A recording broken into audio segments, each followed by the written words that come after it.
the strike, the alleged strike on Putin's residence could scuttle the peace. Yeah, I don't like it. It's not good. I heard about it this morning. You know who told me about it? President Putin told me about it. Early in the morning, he said he was attacked. It's no good. It's no good. Don't forget, the Tomahawks. I stopped the Tomahawks. I didn't want that. Because we're talking about, it's a delicate period of time. This is not the right time. It's one thing to be offensive, because they were offensive. It's another thing to attack his house. It's not the right time to do any of that. This is my video update on this Tuesday afternoon, December the 30th, coming to you from Larnaca, Cyprus. Let's talk about some news, and let's start things off with the alleged drone attack towards Putin's country residence in Novgorod. Lavrov was the first high-level Russian government official to come out with this statement, where he claimed that 91 kamikaze drones were launched from Ukraine. Long-distance drones were launched by Ukraine, targeting the Russian president's residence in Novgorod. Maria Zakharova also issued a statement from the foreign ministry saying that Russia's response to this drone attack directed at the president of the Russian Federation will be a non-diplomatic response, not a diplomatic response from the Russian foreign ministry to the drone strike toward Putin's country home in Valdai, I believe. This is the Valdai country home in Novgorod.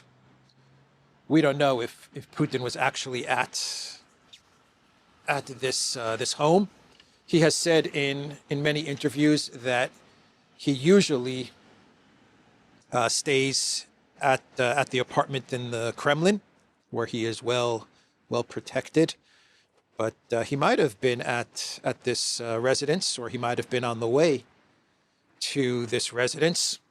We don't know, and we probably never will find out if Putin was there or on his way there.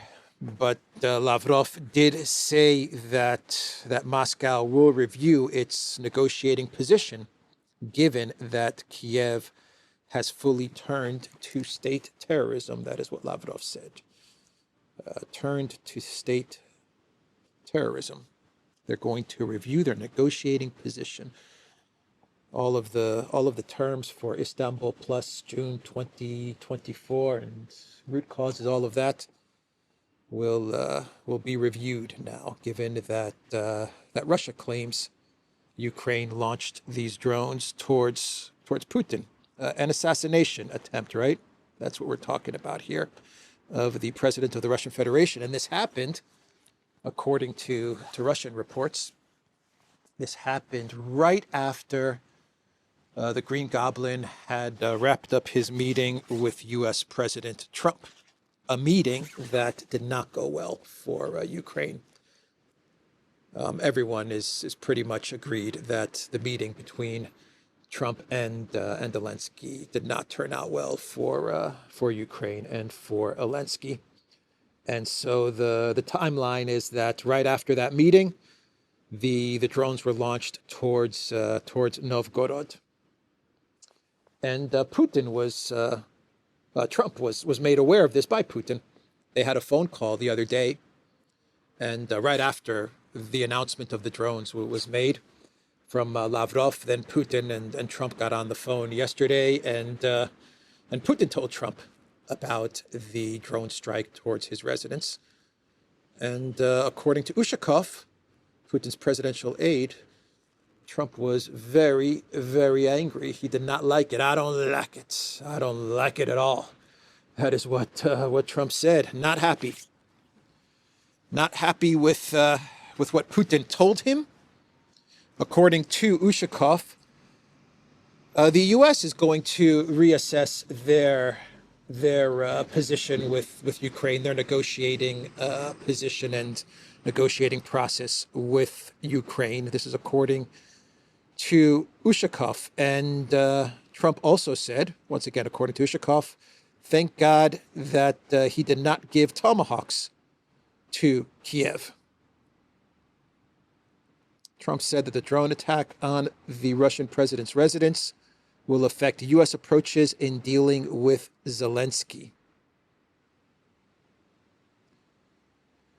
So that was Trump's response. I believe that Trump had no idea. He had no idea of this attack. It doesn't mean that other parts of the U.S. deep state were not involved in this. If this did happen, because there are a lot of collective West analysts, media analysts, military analysts that are claiming that this could be some sort of a Russian false flag, or maybe this didn't happen at all. There were no drones that were sent towards Novgorod. So there are people who are doubting Russia's side of the story as far as drones trying to take out Putin. But if we assume that this did happen, let's just say this did happen. I believe it did happen, by the way. But if we go that route, I also believe that Trump had no idea about this. But this does not mean that other parts of the U.S. state were not somehow involved. We always have to keep in mind that when it comes to missiles or drones targeting the Russian Federation, of course, it's reliant on U.S. satellites and intel and stuff like that. So Ukraine, whenever they launch something into the Russian Federation, they're not able to do it on their own. They do need help from NATO, primarily the United States, but maybe NATO. Maybe this could have been NATO, or maybe the UK. A lot of analysts are saying that the UK might have been behind this, right? So that's a possibility as well. But I don't know. I'm not part of. I'm not privy to the intel, so I have no idea. But you know what? For Putin to tell this to Trump, Putin's not a fool. Why would he tell Trump that this did indeed happen? First of all, Lavrov is not a fool, so why would Lavrov make a public statement about this? Second of all, Putin's not a fool. He would not go on record and tell the president of the United States that drones were launched towards his residence, because the United States would be able to figure this out right away. Say Trump had no idea about this. And I believe he didn't. I believe he was genuinely shocked. But Trump would be able to go to his guys and say, hey, Pete Hegseth, did this happen? And they would be able to look at their satellites and their data and their intel, and they would be able to confirm if this did happen or not. And because we're talking about long-range drones, the United States would be able to tell Trump, absolutely, there were X amount of drones from Ukraine, long range, going all the way up. Novgorod is all the way up, long distance, going all the way up towards Novgorod, and they were knocked down here, and there. A lot of people claim that this is a false flag because Lavrov, in his statement, he said 91 drones, kamikaze drones, were directed towards the Novgorod residence. And the Ministry of Defense at 7 in the morning on December 29th, 7 in the morning, December 29th, the Ministry of Defense, they said that 89 drones had been knocked down heading towards Novgorod. I believe they said 18 drones were knocked down over Novgorod, the region of Novgorod, while the other drones were knocked down in other regions as they were heading towards Novgorod. So they put the number of 80 at 89. And that was published by the Ministry of Defense at 7 in the morning. But later in the evening, the Ministry of Defense published another report, another post, where they said from the 28th up until the 29th, including after 7 a.m., there were 91 drones that were launched towards Novgorod. So at first, it seemed like Lavrov's numbers and the Ministry of Defense numbers did not add up. Then the Ministry of Defense posted another report later on in the afternoon, evening, where they said after 7 a.m. up until 9 a.m. and I think 9 a.m. is what they said, but from 7 to 9 there were additional drones that were knocked down over Novgorod or heading in the direction of Novgorod. Anyway, that's what many of the people who claim that this was a false flag or didn't happen, they're basing it on the 89 number from the MOD's morning report and Lavrov's 91 number, but later on in the day you got a second report from the Ministry of Defense. I don't think that's important, to be quite honest, whether it was 89 or 91 or where the drones were shot down directly over Novgorod or on their way towards Novgorod. The important part to all of this is that it does look like Ukraine, right after the meeting with Trump, it does look like Ukraine, with the help of other countries or other three-letter agencies or intel networks or military alliances, call it whatever you want, decided to launch drones towards the Russian president's residence. And without a doubt, this was meant to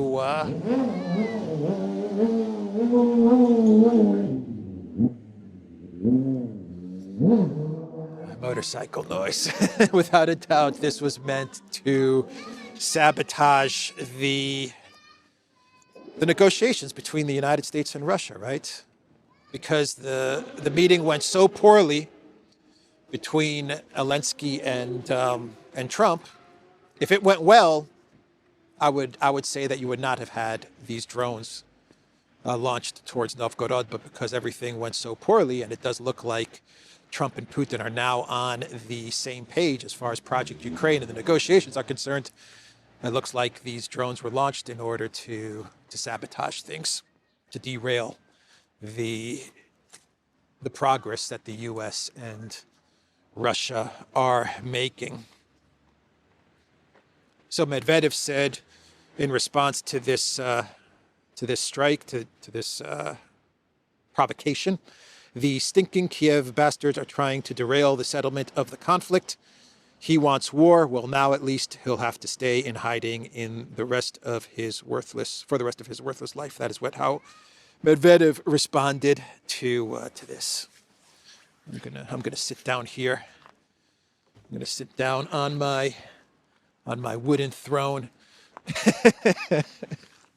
King of the world, King of Larnaca.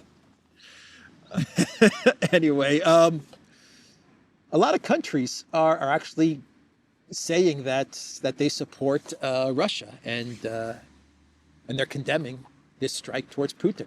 So you also have countries that are also coming out in support of Russia. That also tells me that this happened, right? When you take into consideration Lavrov, why would Lavrov lie about something like this? Why would Putin take the chance or the risk to tell Trump, knowing that Trump would be able to find out if this was true or false? Look, if the United States comes out with a report today or tomorrow, and they say, you know what, we have the satellite data or the imagery, and there were no such drones going to Novgorod, or these drones were launched from Moscow towards Novgorod in a false flag attempt, and all of it is confirmed, then okay. Putin and Lavrov have been busted, right? Busted. But if the United States is silent, then you can take it to the bank that this happened, right? But you have India saying that they condemn this attack. Actually, Modi, he posted on X. 1 second.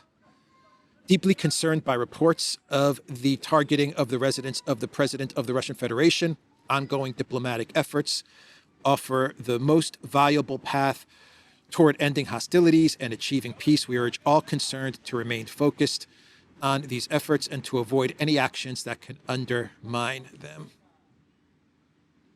The UAE condemned the attack. Pakistan condemned the attack. There were a bunch of countries. I believe China has put out a statement. But these countries would also know if this was some sort of a false flag, right? China would definitely know. India would know as well. I imagine Pakistan would probably know too, if this was some sort of a false flag from Russia. For them to come out publicly and to condemn this, I think that says a lot. That says a lot. Trump did not like it. I don't like it, Trump said. I don't like it. This is what Trump said as he was meeting with Netanyahu. Yesterday, he was asked about this. I don't like it. It's not good. I heard about it this morning. You know who told me about it. President Putin told me about it early in the morning. He said he was attacked. It's not good. That's what Trump said. It's not good. I don't like it. If you like this video, hit that like button. Share this video. Subscribe to this channel. So that's Trump on record saying that he doesn't like it. Zelensky's denying it. He is denying it. He came out with a message saying that the Russians are lying. Green Goblin said the Russians are lying. Expected from Zelensky. Did Zelensky know? Do you guys think Zelensky knew? Or was this done without Zelensky knowing, without his consent? I would take a guess and say that he knew. That would be my guess. If this did indeed happen, I would say that it would be very difficult for it to happen without Zelensky knowing. But what do you guys think? Keep in mind that just a couple of days ago, what was the Green Goblin's Christmas message? May he perish. Right? That's what he said. May he perish, in reference to Putin. And we've had many attacks into Russia, non-military attacks into Russia from Ukraine, backed by their usual backers. You know who I'm talking about.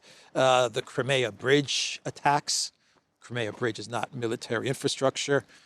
And at first, Ukraine denied that they attacked the Crimea Bridge, and then they admitted that they attacked the Crimea Bridge. Remember the drone strike way early in the conflict? Not the drone, the S-300 into Poland that fell into Poland. Actually, a couple of people were killed, unfortunately. Rest in peace. The S-300 landed inside Poland, and people did die. Civilians did die from that. And what was Zelensky's response right away was NATO go to war with Russia, right? Remember that? It was a Russian missile. It's attacking Poland. Article 5, Article 5, Article 5. And what did we find out later? We found out that it was a Ukraine S-300. I believe it was an S-300. Yeah, that veered off course and landed in Poland. Of course, you have all of the assassinations of journalists, of generals, journalists from Ukraine. Budanov has actually said that he's behind a lot of these things. Budanov has actually said that Ukraine is trying to take out Putin. You had the Kursk helicopter incident where they actually did try to take out Putin. And Budanov is on record saying that Ukraine is absolutely trying to take out Putin. That's Budanov. And don't even get me started on Nord Stream, right? So, you know, Zelensky's saying that they had no involvement in this, or that Russia's lying. History is not on Zelensky's side, that's for sure. While on Russia's side, you have Putin giving out many messages, putting out many messages saying, do not touch Zelensky. Don't touch Zelensky. From the start of the war, when Zelensky was hiding in his bunker and he called up Naftali Bennett, then Prime Minister of Israel, and Zelensky was afraid that Putin was going to take him out, and Bennett called up Putin, and Putin said, no, we're not going to touch him. We're not going to touch him. And then even a few months ago, there was a report that in the Russian Security Council, someone mentioned some sort of decapitation strike against Zelensky, and Putin said, don't you dare. Don't you touch him. So Putin's on record saying not to take out Zelensky. No to these decapitation strikes. So that is the update. Big news. Very, very big news. Huge news. Because this could signal a very big change in the conflict in Ukraine, or at least how Russia is conducting the conflict in Ukraine. Many Russian officials are saying this was a terrorist act, and so you could go from a military operation to an anti-terrorist operation. You allegedly went after the president of the Russian Federation.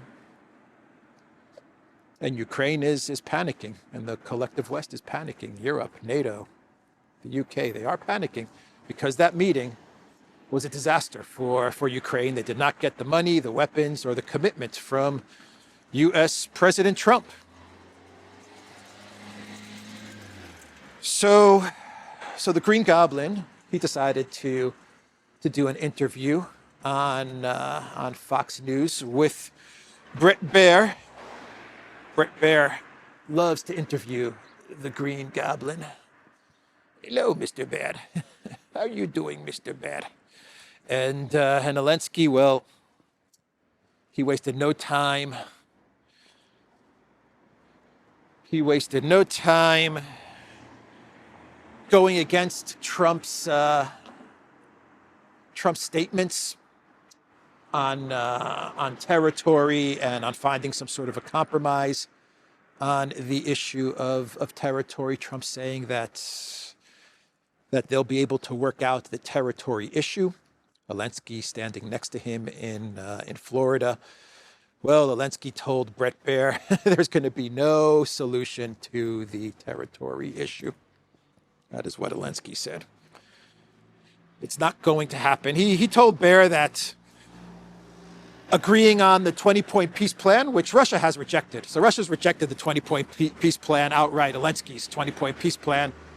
But Zelensky said on the 20-point peace plan with the United States, they're 90% in agreement. But when it comes to territory, not going to happen.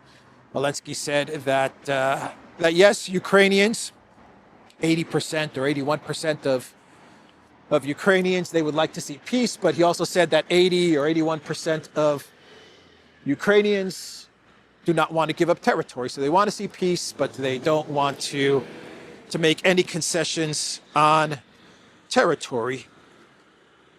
Ukrainians will not trade Donbass for peace. That is the direct quote from the Green Goblin to Bret Baier. So there was a bit of honesty during the interview from Zelensky to Fox News. Bret Baier asked him about Ukraine continuing the conflict without the U.S.'s support, the U.S.'s money and weapons, and Zelensky admitted that it would be impossible for Ukraine to continue the conflict without the United States. Doesn't matter what Europe gives Ukraine, 90 billion, 140 billion, whatever. He said without the United States' money and without the United States' weapons and military support, Zelensky said Ukraine would absolutely lose. They have no chance without the United States. And then when Baier asked Zelensky about the Russian frozen assets, he told Bret Baier, we just want the money. Just give us the money and we'll do with the money whatever we want to do with the money. That's what he said. He just said, we want the Russian money. That's what he told Bret Baier. He was being very honest with Bret Baier. He said, just give us the Russian money and we'll spend it as we see fit. Give it to us and we'll spend it just give us the money, Mr. Bad. Give us the 140 billion. We will use the money as we want to. We want to spend the money.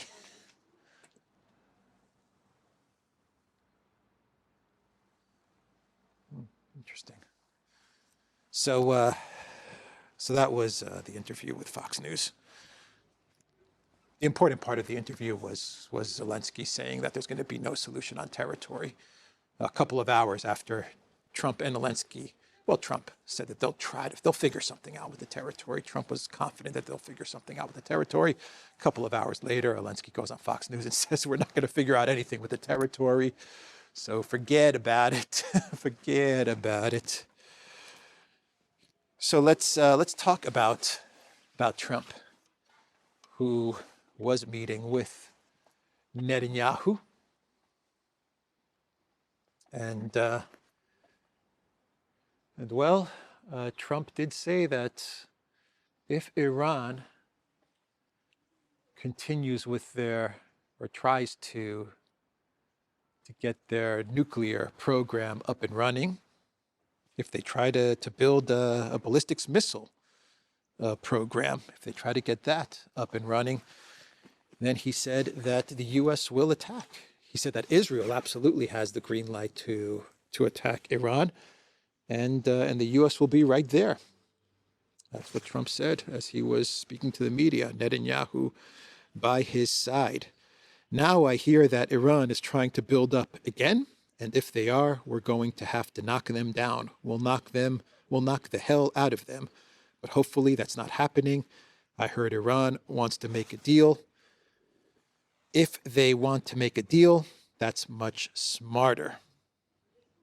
Trump on whether he'll allow Netanyahu to hit Iran again. For ballistic missiles, yes. For nuclear, fast. So Trump also sent a warning to Hamas. They have to disarm because that's the stage of the ceasefire that we are at. There has to be some sort of a disarming of Hamas. And Trump sent out another warning saying you need to disarm right away or else. So he sent that warning also. And he also talked about Venezuela, actually. Remember what I said yesterday? If you caught my video from yesterday where I said that there was an interview from Trump from a couple of days ago where Trump hinted at some sort of a strike, at some sort of a facility that had some sort of connection to the transport of narcotics. Well, we got some more details on that. That report, what Trump said at that interview and what I talked about yesterday has now been fully confirmed, and it's been confirmed by Trump. And he said yesterday with Netanyahu once again by his side that there was indeed a major explosion. It was at a dock in Venezuela, and this was a dock that was used to load up drugs onto shipping boats, onto the speedboats, right? So that's what was taken out. CNN is reporting that it was the CIA that was actually in charge of this operation, behind this operation, but we don't have confirmation on that, 100% confirmation on that just yet. There was a major explosion in the dock area where they load the boats up with drugs. We hit all the boats, and now we hit the area. So we know it was Venezuela. We know it was a dock.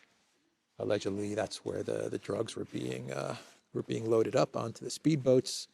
I guess the last piece to this puzzle is whether it was the CIA or the Department of War, if it even matters. Anyway, inside the meeting with Netanyahu, this is kind of a clown world, but as they were sitting at the large table before they started their private behind closed doors meeting, Trump told Netanyahu about the peace that he brokered between Azerbaijan and Armenia. He said 30 years they were fighting, or 35 years they were fighting, Netanyahu across the table from Trump. Trump said 35 years they were fighting, and I got them to stop in one day. Even Putin, Trump said, even Putin couldn't believe it. Putin asked me, how did you do it? 35 years they've been fighting, and you did it in one day. And Trump said, I did it because of tariffs and trade. And I told them 200% tariffs if you guys don't make up. And they made up. And then Trump told Netanyahu, or he explained to Netanyahu how to pronounce Azerbaijan. Azerbaijan. It's good when you can say it. It takes a couple of days. That's what Trump was saying. 35 years, Armenia. That war was going on 35 years. Nobody even knew it. And Putin actually said to me, I cannot believe you settled that war, because I've been trying for 10 years. And I settled it in one day. Trade.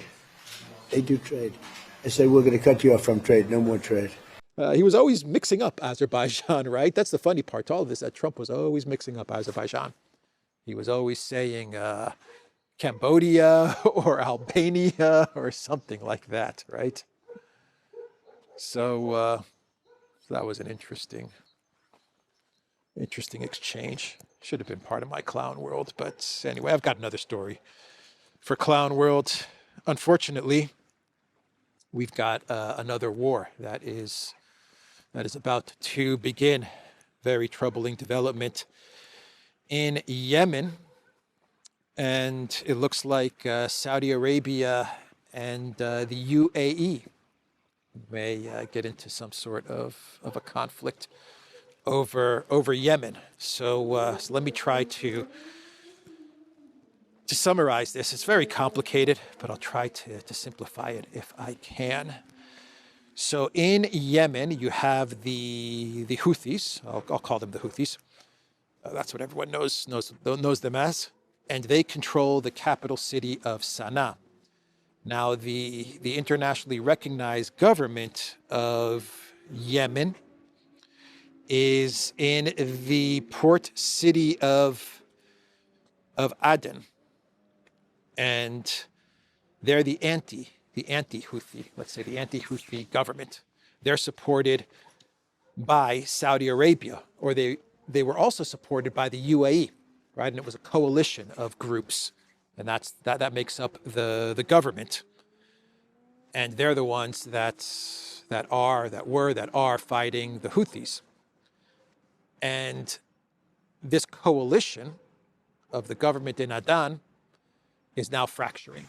And so the one part of the coalition that the UAE is backing is now fighting with the other part of the government coalition that Saudi Arabia is backing. And yesterday, it was alleged that weapons from the UAE were being funneled into a port in Yemen. I believe the port's name was Mukalla Port, I believe. I forgot the name of the port. Yeah, Mukalla Port in Yemen, and Saudi Arabia they launched strikes into the port and destroyed these weapons that they claim were coming from the UAE, which were going to arm the Southern Transitional Council, which is the separatist group backed by the UAE, and they're fighting with the other government coalition, which is backed by Saudi Arabia. Together, they were fighting against the Houthis. So the group that was fighting against the Houthis is now fracturing, and it's splitting between the Saudi-supported side and the UAE-supported side. Did I explain that well? I hope I explained that well. So we could have a war, a conflict in Yemen between Saudi Arabia and the UAE. That's very, very troubling, but that's where things are heading. From the Associated Press, Saudi Arabia said it bombed the port city of Mukalla in Yemen over a shipment of weapons for a separatist force there that arrived from the United Arab Emirates. This is coming from the Associated Press. All right. So let's wrap it up.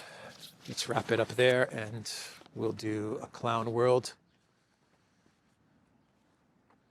And then I will go find a place to grab a coffee, to do whatever editing I need to do, or whatever I need to do for this video, and I will publish this video tomorrow. I'll get another video up, and maybe in 2 days, maybe on January 1st or January 2nd or January 3rd. One of those days I'll have the Clown World of the year 2025 ready to go. I'm not quite sure what day it will all be ready, but be on the lookout for Clown World of the Year. So today's Clown World, courtesy of Latvia. Latvia, the Baltic countries, making a lot of clown worlds lately.